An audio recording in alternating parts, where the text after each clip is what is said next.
You said that they were being pragmatic by trying to fit yes, that's what I said. I said it the first by putting a Christian yes, we're on trying board. to be politically correct. That's what they're trying to do. The issue there now is Osinbanjo going to be strong enough to ensure, to put it in the front burner, to ensure that these issues are not swept under the carpet. We don't wake up and, like Babangida did and put us in IOC, that things like that happen, all of a sudden there will be Sharia across the country. In the whole north, Zamfara state started Sharia. I expected President Obasanjo to have declared the state of emergency in that state, because that goes totally against the constitution of the country by doing that. Now the whole northern, practically the whole called northern states have declared Sharia and now have their Sharia police called Hishba. If you recall, middle of last year in Kano, about 250,000 bottles of different brands of beer, alcohol, were seized by Hishba. Alcohol are brewed by Nigerian companies, registered Nigerian companies. Those beer were bought by proper registered Nigerian businesses. Well, some people will say that, that it was left for the people in that particular state. No. If there's just one Christian, if there's just one Muslim in Delta State, my state, the state government has no right to prevent him from worshiping as he pleases, from living his life as he pleases. Because the Nigerian constitution guarantees that. Muslims, yes, by their religion, don't take alcohol, but Christians do. And there are Christian Nigerians in Kano. There are Christian Nigerians in Sokoto, in Zamfara, in Borno. And so nobody, you should not. And so the issue, when Obasanjo said the fact that you cannot disregard the fact that Nigeria, you cannot come out with a Muslim ticket today. Obasanjo is a statesman, even though he might have his own issues. But that's an elderly man who has seen it all, knowing that these issues are real. You cannot push it under the carpet. But let's look at what has happened, right now, in the last 4 years or so. How important has that been in terms of, us having a Christian president and also having a Muslim vice presidential vice president? How has that helped the situation of religion, really? Well, it has helped the situation of religion. If you look at Nigeria, in the Jonathan presidency, it's unfortunate that it's in this presidency that we've had this horrendous Islamic insurgency, which I believe has both political and religious undertones, because two things have been achieved. First, the government of the day is being made to look incompetent, clearly, by this insurgency. I don't know who is under it or what, whether it's just Islamic or it's political, but definitely because of this insurgency, the government of the day, in spite of all its successes, those successes are being overshadowed by its inability to rein in this insurgency. That's one.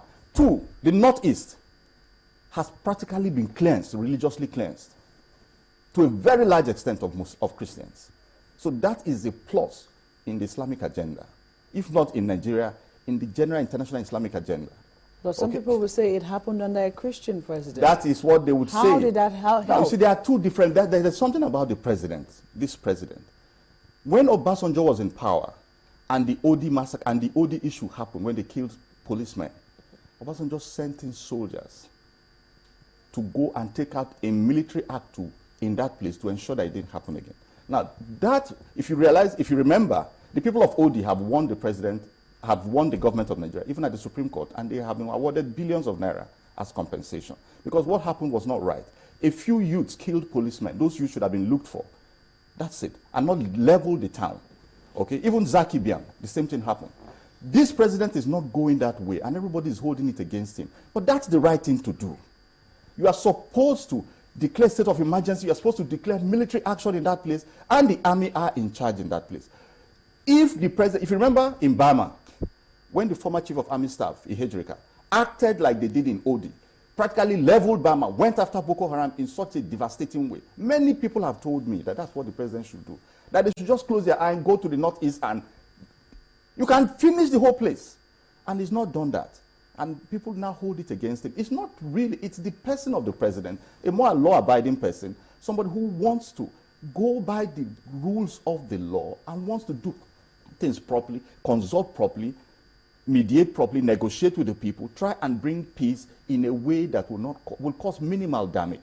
Unfortunately, this is costing the army's ability to war, because when the army goes out to war as the army, the elders in the north will say that it's a pogrom against the north. Meanwhile, these fighters are fighting a guerrilla war. So that somebody throws a bomb now, the same person turns around, walks cross a bend and comes out like a normal person. Meanwhile, he's the person that just threw the bomb. You can see what's happening here. Okay? Now, so you can't, I believe we have a serious problem. Like somebody asked General Buhari, when you say that when you come into government, the insurgency would be dealt with and stopped. If you're a nationalist, then all those things you think you can do to kill the insurgency immediately you come into government, you should have told this government. Because people are dying.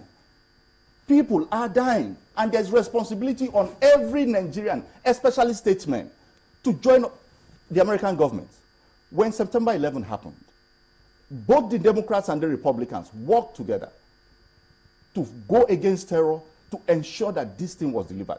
When Osama bin Laden was killed, the whole America, both Democrats and Republicans, congratulated the government for what they have done. We have a crazy, unbelievable, I mean, you saw what happened when Mubi was overrun. See, Nigerians with their loads on their heads, a road full of Nigerians. If there's anything APC, the North, the Sultan, the Umar, they know what to do. They are supposed to get in. People are conscripting for Boko Haram. Do you understand? So if there's anything the North can do to stop this war, to make it difficult for young men, because it is people's children, there must be something they are telling them that makes it right for them to die for this cause of Boko Haram.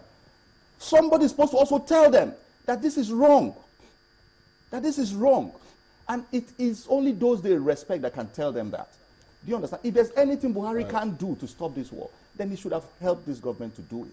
All right, thank you very much, Mr. Emmanuel Mok, National Chairman of the National Transformation Party. Thank you for coming on the show. As Sunrise, we'll take a break and we'll be back to say goodbye.